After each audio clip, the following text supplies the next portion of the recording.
Hello అండి, welcome back to our YouTube channel మా ఇంటి రుచులు. ఈజీగా ఇంట్లోనే టేస్టీగా చికెన్ మంది పీసెస్ ఎలా చేయాలో చూసేసుకుందాం.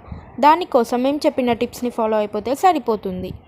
మసాలాకు కావలసిన పదార్థాలు: 1/2 టీ స్పూన్ లవంగాలు, 6 నుంచి 7 వరకు ఇలాచి, కొంచెం అంత శొంఠి, 1 టీ స్పూన్ మిరియాలు, 1 టీ స్పూన్ ధనియాలు, 1 టీ స్పూన్ జీలకర్ర, అలాగే 1 సగం దాచిన చెక్క.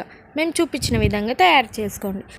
ఈ ఇంగ్రీడియంట్స్తో ఈ మసాలా లేకుంటే మీరు నార్మల్ చికెన్ పీస్ తిన్నట్టే ఉంటుంది. తర్వాత ఒక గిన్నె తీసుకొని 2 చెంచాల మసాలా, అలాగే 1/2 టీ స్పూన్ ఉప్పు, కొంచెం అంత పసుపు, కొంచెం ధనియాల మసాలా, 1/2 టీ స్పూన్ కారం, 1 చెంచా అల్లం పేస్ట్, కొంచెం అంత ఆయిల్ వేసి బాగా కలిపేసుకోండి.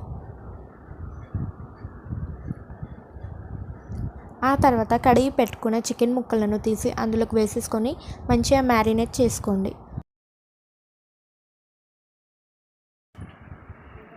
చికెన్ని బాగా కలిపేశాక ఒక 2 గంటల పాటు పక్కకి పెట్టుకోండి. చాలామంది చికెన్ని స్టీమ్ చేస్తున్నారు. మీకు అవసరం లేకుండా ఈజీగా ఎలా చేయాలో మేము చూపిస్తాం. ఇప్పుడు స్టవ్ వెలిగించి కడాయి పెట్టుకొని మీకు తగినంత ఆయిల్ పోసుకోండి. ఆయిల్ బాగా వేడయ్యాక మ్యారినేట్ చేసి పెట్టుకున్న చికెన్ పీసెస్ని వేసుకోండి. చికెన్ పీసెస్ని వెంటనే కాకుండా ఒక 10 మినిట్స్ తర్వాత తిప్పుకోండి. ప్రతి 10 నిమిషాలకు 3 నుంచి 4 సార్లు చికెన్ పీసెస్ని తిప్పుకోండి. మేము చెప్పిన ప్రాసెస్తో, మేము చెప్పిన కొలతలతో మీరు కూడా ఇంట్లోనే ఈజీగా పర్ఫెక్ట్ చికెన్ మంది పీస్ ట్రై చేయండి.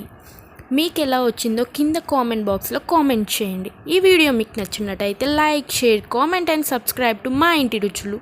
Thank you.